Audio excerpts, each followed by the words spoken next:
አባቶቼና እናቶቼ፣ ወንድሞቼና እህቶቼ እንዲሁም ሕፃናት በወደደንና ባከበረን በአምላካችን በእግዚአብሔር ስም እንደምን አደራችሁ? እንደምን አረፈዳችሁ? እንደምን ከረማችሁ? ቸርነቱን አብዝቶ አሮጌውን አሳንሶ አዲሱን የሚያጎናጽፍ በደልን አጥፍቶ ኃጢአትን አጥፎ የሚቀድስ የሚያነጻ እግዚአብሔር አምላካችን በዚህ አዲሱ ዓመት ስላደረሰን ክብርና ምስጋና ይድረሰው።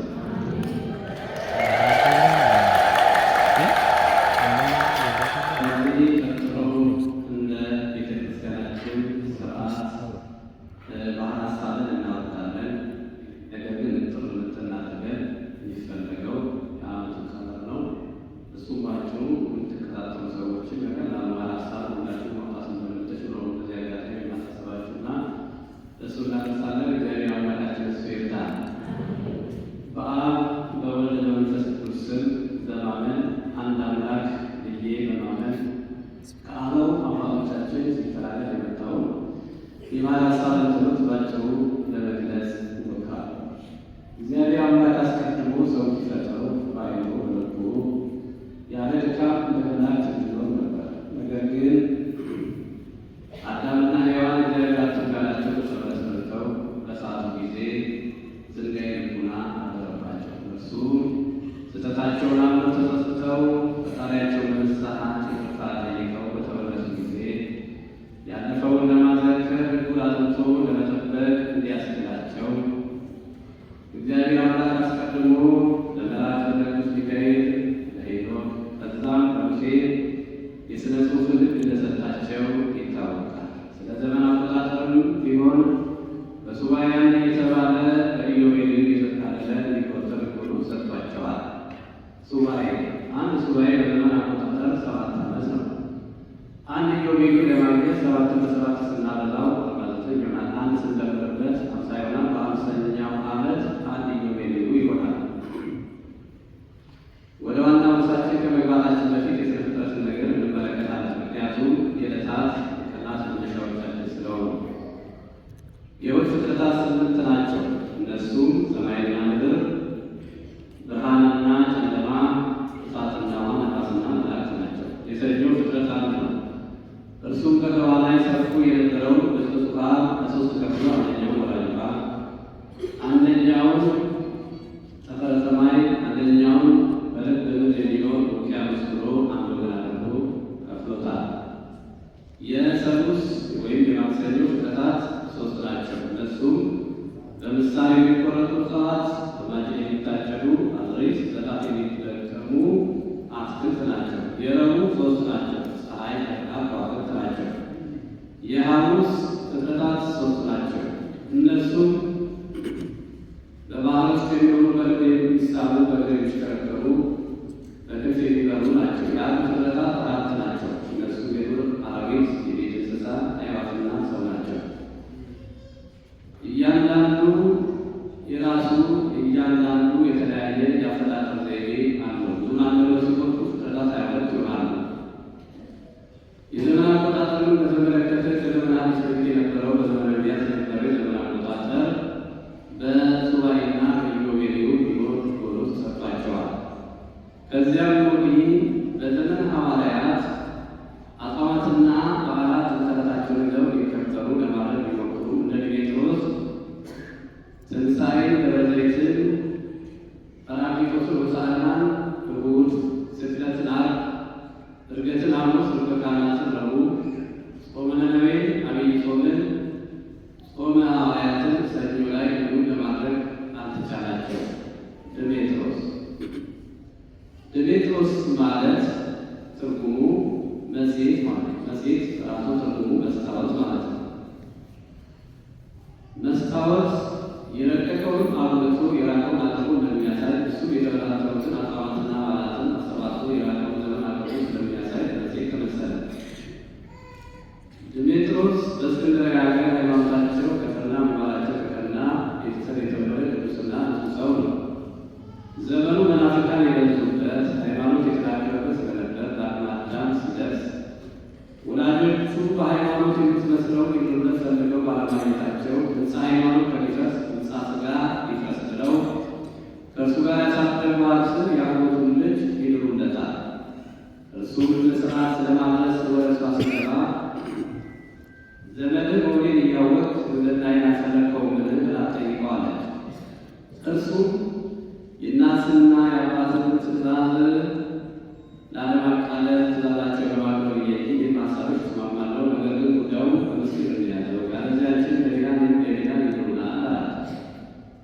ተስማምተው እሱ መስተገብራዊ ሆኖ የውጭውን እየሰራ እሷ ቤቱን እየሰራች በሚያገኙት ገቢ ድሃ ያሉ የተራበ የተጠማ እየረዱ ታሰረ የጠየቁ የታመመ የጠየቁ 48 ዓመት በንጽሕና በቅድስና ሲኖሩ በንጽሕና በቅድስና የተነሳ ጌታ አምላክ ወደ እነርሱ የመጣ ሌሊት ክንፉን ቀኝ ክንፉን ለእርሱ ግራ ክንፉን ለእርሷ ዘርግቶ ከእነሱ ጋር እያደረ ሲሄድ እንደነበር ታሪክ ይናገራል። ዴሜጥሮስ በበጋ ወቅት ማሳ ሊጎበኝ ፀሐይ በበዛበት ሰዓት ማሳውን ሊጎበኝ ወደ እርሻ ይሄዳል። እርሻውን ሲጎበኝ አቱን ሁሉ ደርቀው አንዲት ወይን ብቻ አሽታ አበባ አሽታ ፍሬዋም የሚያስጎመጅ ሆኖ ያገኛል። እርሱም ያገኛትን የወይን ፍሬ ለመብላት ሳይጎመጅ ለሚስቱ ይዞ ወስዶ ይሰጣታል። ሚስቱ ልትበላ ይገባል። የወሰደ የጳጳሱ መስጠት አለበት ነውና ከአገዳሙ ላይ ሰፍታ በሙሉ አድርጋ ትሰጠዋለች። እሱም ይህንን ይዞ ወደ ሊቀ ጳጳሱ ይሄዳል። በዘመኑ የነበረው እስክንድርያ ሳተኛው የመንበረ ማርቆስ ሊቀ ጳጳስ ጁልያኖስ እጅግ አርጅቶ ነበር። በዘመናቸው ሊቀ ጳጳስ ሲያረጅና የሥራ ዘመኑ ሲያበቃ ፈጣሪው በእሱ ላይ ጠይቆ ከእሱ ቀጥሎ የሚሾመውን ፈጣሪ ይነግረው ነበርና ይህንንም ሕዝቡ ሰብስቦ ይነግራቸዋል። እነሱ ደጋግሞ ደርሶ የተመላለሱ ከአንተ ቀጥሎ የሚሾሙ አንዱ ንገረን ይሉታል። እሱም ጹሙ ጸልዩ የሚጾማቸው ያደርጋቸዋል። ለእሱ ለክፉ ተገጥቶለታል። በበጋ ወቅት የፀሐይ ብርሃን በበዛበት ሰዓት የወይን እሸት ይዞ ላንተ ሊመጣ ከአንተ ቀጥሎ የሚሾሙት ነው ይላል። ዴሜጥሮስ በውጭ ቆሟል። ሰዎች ገብተው እንዲህ ዓይነት ሰው ቆሟል አሉት። ግባ በሉት አላቸው። እሱ ገብተው ሊቀ ጳጳሱ እንዳይወዱ ተሳልፎ ተባርኮ ሊቀ ጳጳሱ ዴሜጥሮስ ይዞ የመጣውን የወይን እሸት ተቀብሎ ሊፈጣሪ ሥራ አድርጎ ዴሜጥሮስን ባርኮ ይሸኘዋል። ዴሜጥሮስ እንደወጣ እዛ ለቆሙት ሰዎች ሊቀ ጳጳሱ ጁልያኖስ ከእኔ ቀጥሎ የሚሾመው እሱ ነው፣ ተከታትላችሁ ያሉት ወኪላችሁ ጋር የገደሉት አላቸው። እነርሱም ተከታትለው ያሉት ለምን ትይዙኛላችሁ አላቸው። እነርሱም አባታችን ጁልያኖስ ሊቀ ጳጳስ ከእኔ ቀጥሎ የሚሾመው እሱ ነው ብሏል፣ አንተ ነህ አሉት። እሱም እኔ አንደኛ ባለትዳር ሁለተኛ ያልተማርኩ ነኝ አላቸው። እኛ ምን አገልግሎት የታዘዝከው አንተ ነህ አሉት። ሥርዓታችሁ ምንድን ነው አላቸው። እሱም አልተማርኩም ስላልክ እንጂ አንቀጸ ብፁዓንን እና አንቀጸ አዋልድን አምኖ ተርጉሞ ሾሟል አሉት። አንቀጸ ገብቶለት ሳይማር አንቀጸ አዋልድን አንቀጸ ብፁዓንን አምኖ ተርጉሞ ተሾሞላቸዋል። ይህም የሆነው በመቶ 80 ዓመተ ምህረት ነው። ዴሜጥሮስ ሊቀ ጳጳስ 12ኛ ሊቀ ጳጳስ ሆኖ በመንበረ ማርቆስ ከተሾመ በኋላ አንተ ሁሌ በጉብልት ሳይል አገልግሎ ሕዝቡን ዝቅ ብሎ ያስተናግድ፣ ያስተምር፣ ትሩፋት ያበዛ፣ ይጸልይ፣ ይሰግድ፣ ይወጣ ይወርድ ነበር። ከቅድስና የተነሳ በሰዎች ላይ የሚታይ ኃጢአት ለእሱ ተገልጾለት ሰዎች ለቁርባን ሲበጡ የበቁትን በቃችኋል በሉ፣ የቀራቸውን ደግሞ ንስሐችሁን ጨርሱና በአግባቡ እናገሩ ይላቸዋል። ሰዎችም ይህ ሰውዬ አንደኛ ባለትዳር ሁለተኛ ነው ያልተማረ ሆኖ በላያችን ላይ ሾመ ነው አንተው ለአንተ ግባ እያለ በአደባባይ ሊቀ ያዋርዳል ብለው ያሙት ጀመር። የጌታ መልአክ ዴሜጥሮስን የራስን መዳን ብቻ አትሻ፣ ይልቁን አንተ ያለው መስጊድ ድረስላችኋል። እርሱም ከንቱ ቅዳሴ እንዳይሆንብኝ ብዬ ነው እንጂ ብሎ ጡት ሰብስቦ እንጨት ተሸከማቸዋል። ሸሹ ሄዳችሁ የቻላችሁትን አላቸው። ያመጡትን ደምሮ ለብሶ ቅዳሴ ገብቶ ከቅዳሴ ሲወጣ ሚስት ይዞ እሳት ውስጥ መሰረቱ ይመላለስ ጀመር። ሚስቱንም ሰፊ አስከፊ ትሽ ዘርግ በማለት ከፍሙ እያፈሰ በእርሷ ላይ ያኖርላት ጀመረ። ነገር ግን እሳቱ አይደለም ሽታው አልነካቸው። ሕዝቡም ተደናግጠው ተገረሙ። አባታችን ምንድን ነው ያደረገው አሉት። እርሱማ እኔና ባለቤቴ 48 ዓመት ስንኖር በግብር አንተዋወቅም አላቸው። ለምን አልነገርከንም አሉት። አሁንም ቢሆን መላሉ ስላልዘን እንጂ ከንቱ ቅዳሴ እንዳይሆንብኝ ነው የሚያሉት አላቸው። ይቅር በለን አሉት። ይቅር ብሏቸዋል። ይቅር ብቻ ብሎ ማለትና ሰጥቷቸዋል። እንዲህም የፍታዬ ያሰሰ ጊዜ ማምራት ነው ላ ክርስቶስ ሊቀጠና ስላታ በለብሳ ሲያበሳ ይስረኤለቱ ማቃተቱ በገበቱ ክርስቶ ውስጤ አሮ ካህናት አባ የሆነ ታዶ ፈሪማስ ክርስቷን መጥዋነ የረሴን ድለዋን ለመንግሥተ ሰማያት ብሎ የምግዮ መሐረንና ተማሪያን አስተምሮ ለአንዱ ሰጥቷቸዋል። የሚሆነው በዴሜጥሮስ ነው። ኑዛዜ የጀመረው በዴሜጥሮስ ነው። ዴሜጥሮስ በእስክንድርያ 12ኛ ሊቀ ጳጳስ ሆኖ ከተሾመ በኋላ ከእሱ በፊት በሐዋርያት ያልተፈጸመውን አጽዋማትና በዓላት መሠረታቸው ይዘው እንዲከበሩ ለማድረግ ፈጣሪው በጸሎት ይጠይቅ ነበር። እግዚአብሔር በፍጥረቱ ሙሉ ነውና መልአኩ በጎ ነገር በምኞት አይፈጽም ሱባዔ ገብተህ እሱም ቀን ቀን ትሩፋት ያበዛ የነበረው 23 ሱባዔ ያነሳ። እነዚህ የቤተክርስቲያን ሱባዔያት አጽዋማትና በዓላት መሰረታቸው ይዘው የሚከበሩ በረከታቸው ነዋል። ከዚህ ቀጥሎ ጥንተ መጥቅዕና ጥንተ አበቅቴ እናያለን። ጥንተ መጥቅዕ ለማግኘት ጥንተ መጥቅዕ የቤቶስ የቀኑ ሱባዔ 7 ነው። 7 ሲባዛ 7 49 ይሆናል። በባሕረ ሐሳብ ቀመር ቁጥር ከ30 በላይ ሲሆን በ30 ገድፎ ቀንሶ ማለት ነው። ገደፈ ማለት ቀንሰ ገድፎ ቀሪው ይላል። ከዛ የሚፈልገውን ያገኛል ማለት ነው። ስለዚህ ከ49 30 ሲቀነስ 19 ይቀራል። 19 ጥንተ መጥቅዕ ሆነ ማለት ነው። እንደዚሁ የጴጥሮስ የሌሊቱ ሱባዔ 23 ነው። 23ቱን በቀኑ ሱባዔ በ7ቱ እናበዛለን። 23 ሲባዛ በ7 161 ይሆናል። ከ161 በ5 30 እንቀንሳለን። 5 ሲባዛ በ30 150 ይሆናል። ከ161 150 ስንቀንስ 11 ይቀራል። 11 ጥንተ አበቅቴ ይሆናል። እነዚህ ስንደምር 11 አበቅቴና 19 መጥቅዕ ስንደምር 30 ይሆናል። እዚህ ላይ አንድ ልናስብ የሚገባው መጥቅዕ በዝቶ አበቅቴ ቢያንስ፣ አበቅቴ በዝቶ መጥቅዕ ቢያንስ ከ30 አይወጣም፣ ከ30 አይወጣም። መጥቅዕ አበቅቴ ሊሆን ይችላል። 30 ሊሆን 30 ወጥቶ 30 ነው።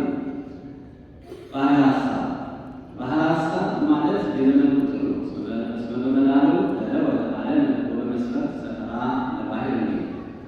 በፀሐይ ዘመን አቆጣጠር በያዝነው በአዲሱ ዓመት በ2018 በዘመነ ማርቆስ ዓለም ከተፈጠረ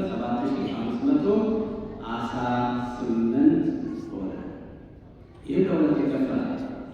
ከልደተ ክርስቶስ በፊት ያለው ዘመን 5500 ሲሆን ዓመተ ፍዳ ወይም ዓመተ ኩነኔ ይባላል።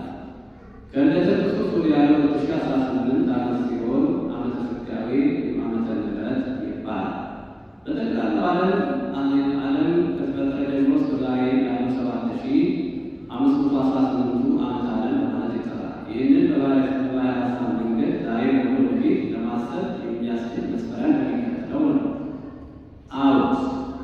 አውድ ማለት መሸጋገሪያ ወይም መሰብሰቢያ መከማቻ ነው። አውደ ዕለት ማለት ከቅዳሜ እስከ ቅዳሜ የሚውሉ 7ቱ ዕለታት ናቸው። አውደ ወር ማለት ከመባቻ እስከ መባቻ ያሉት 30ዎቹ ቀናት ናቸው። አውደ ዓመት ማለት ከዓመት እስከ ዓመት ያሉት 365 ቀናት ናቸው። አውደ ጨረቃ ማለት ከዓመት እስከ ዓመት ያሉት 354 ቀናት ናቸው። አውደ ዓቢይ ቀመር ማለት መደቡ 14 ድርሻው 532 ነው። አውደ ማዕከላዊ ቀመር ማለት መደቡ 7 ድርሻው 76 ነው። አውደ ንዑስ ቀመር ማለት መደቡ 4 ድርሻው 19 ነው። ከላይ ከተገለጹት ንዑስ ቀመር 4 ሲሞላ በ19 ስናበዛ 76 ይሆናል። በዚህ ጊዜ ለማዕከላዊ ቀመር የተውና 19 ዓመት አሉ ወይም 0 ይሆናል። እንደገና በ20ኛው ዓመት አንድ ብሎ ይጀምራል።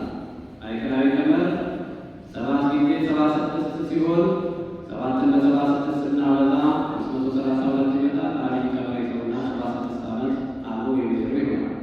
እንደገና ንዑስ ቀመር 4 ሲሞላ በ1973 76 ሲሞላ ማዕከላዊ ቀመር አንድ ብሎ ሲጀምር ንዑስ ቀመር 0 ይሆናል። እንዲህ እየተቀባበሉ የፀሐይና የጨረቃ ግርዶሽ ይፈጠራል።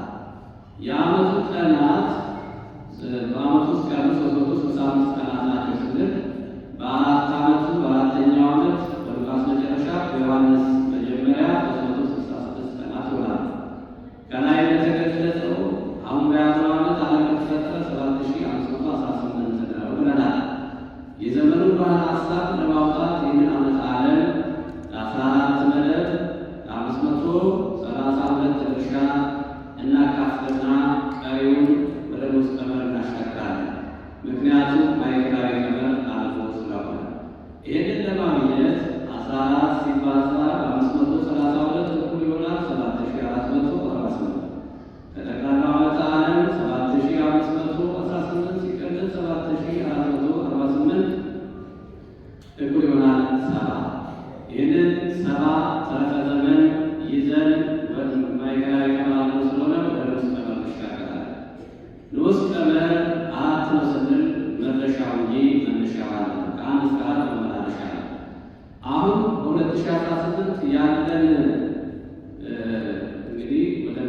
ስንት ውስጥ ቀመር ያለን 3 ነው ማለት ነው። ይሄንንም እንዴት እናገኛለን? 3 ሲባዛ በ1957 ይሆናል። ከ57 ስንቀንስ 13 ይቀራል። ከ13 ትርፍ ዘመን አንድ ዘመን እናትታለን። ይህም የሆነው አንድ ዓመት ስለተጀመረ ስራ ተፈጸመ ታተተ አለ አይተሰበዘን። አሁን ወንበር 12 አግኝተናል። የዘመኑ ባለሀሳብ ለማግኘት በጣም ቀላል ነው። ከዚህ በኋላ ጥንተ መትክን ስንት ነው ብያቸዋለሁ? የላችሁ ነገር 19 ጥንተ አበቅቴ ስንት ነው ብያቸዋለሁ? 11 ወንበር ስንት አገኛል? 12 እያወጣ በ30 ቀንስ እናገኛለን ማለት ነው። የዘመኑ መትክ እናወጣለን ማለት ነው። መትክ 19 ነው ብያቸዋለሁ። ወንበር 12 19 ሲባዛ በ12 228 በ7 30 ገፋል 7 ሲባዛ በ30 210 ከ228 210 ሲቀነስ 18 የ2018 የዘመነ ማርቆስ መትክ 18 ሆነ ማለት ነው። አበቅቴ ጥንተ አበቅቴ 11 ነው ብያቸዋለሁ። ወንበር 12 11 ሲባዛ በ12 132 ሆናል። በ30 120 ከ132 ላይ 120 ስንቀንስ 12 ይቀራል ማለት ነው። የ2018 የዘመነ ማርቆስ አበቅቴ 12 ሆነ ማለት ነው። 12 ሲደመር 16 30 ሆነ ማለት ነው። ከዚህ ቀጥሎ የመትክን ድርሻ እናያለን። መትክ እንደተነጋገርነው ደወል በደወል መትክ ማለት ደወል ነው ብያቸዋለሁ። የተበታተኑትን አሰባስቦ የተበታተኑትን ዘመናት አሰባስቦ የራቀውንም አቅርቦ ስለሚያሳይ ማለት ነው። የተበታተኑትን አጽዋማትና በዓላት የራቀውን ዘመን አቅርቦ ስለሚያሳይ በዚህ መሰረት የአጽዋማትና በዓላትን ጥንተ ዕለታቸውን ለማግኘት መትክን መነሻ እናደርግና የዕለታት የአጽዋማት የበዓላትን ተውሳክ እንደምርና በ30 ቀንሰን ቀሪውን እያዝን እናገኛለን ማለት ነው። ተውሳክ ማለት ተጨማሪ ማለት ነው። የቅዳሜ ተውሳክ 8፣ የእሑድ 7፣ የሰኞ 6፣ የማክሰኞ 5፣ የረቡዕ 4፣ የሐሙስ 3፣ የዓርብ 2 ይሆናል። በያዝነው በ2018 ንዑስ ማነው መትክ ስንት ነው ብለናል? እኛ 18 ነው ብለናል። መትክ 18 ከሆነ የመትክ ድርሻ ነው ያያያለው። መትክ 18 ከሆነ መትክ ሲያንስ በጥቅምት ዳስ፣ መትክ ሲበዛ በመስከረም በዛ ይላል። በያዝነው ዓመት መትክ የበዛ ስለሆነ የመስከረም ወር እንይዛለን ማለት ነው። መስከረም ሐሙስ ይመጣል። ዛሬ መስከረም ሐሙስ ይመጣል ማለት ነው። ሐሙስ ለሐሙስ 8፣ ሐሙስ ለሐሙስ 15 ይሆናል። ዓርብ 16፣ ቅዳሜ 17፣ እሑድ 18። ስለዚህ መትክ እሑድ ላይ ዋለ ማለት ነው። የእሑድ ተውሳክ 7 ሲደመር 18 25። ይህ መባጃ ዓመት ይባላል። አሁን መባጃ ዓመት ካገኘ መባጃ ዓመት ላይ የአጽዋማትን የበዓላትን ተውሳክ የገለመው የትነት በጣም ቀላል ነው ይሳው ማለት ነው። በዛ ማየት እንችላለን ማለት ነው። ነነዌ በመባጃ ዓመት ትወጣለች ማለት ነው።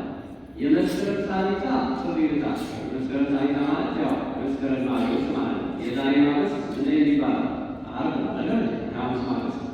ስለዚህ ጥር ምን ይመጣል ማለት ነው? ጥር ዓርብ ይወጣል። ዓርብ ለዓርብ 8፣ ዓርብ ለዓርብ 18፣ 15፣ ዓርብ ለዓርብ 22 ይሆናል። ቅዳሜ 23፣ እሑድ 24፣ ሰኞ 25፣ ጥር 25 ጾመ ነነዌ ይሆናል ማለት ነው።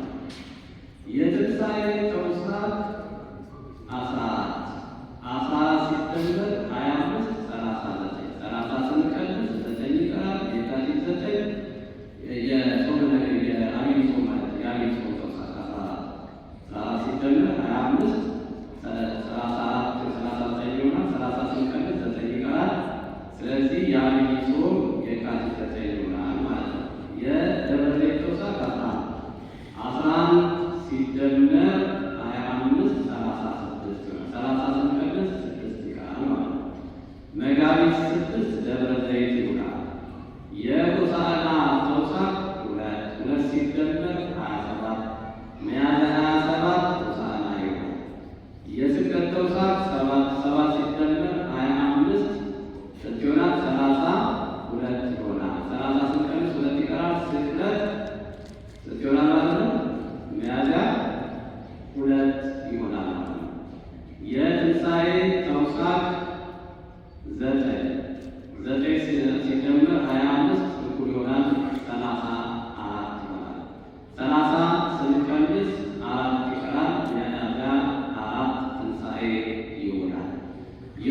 ካህናት ተውሳክ 3 ሲደመር 25 28 ሚያዝያ 28 ርክበ ካህናት ይላል።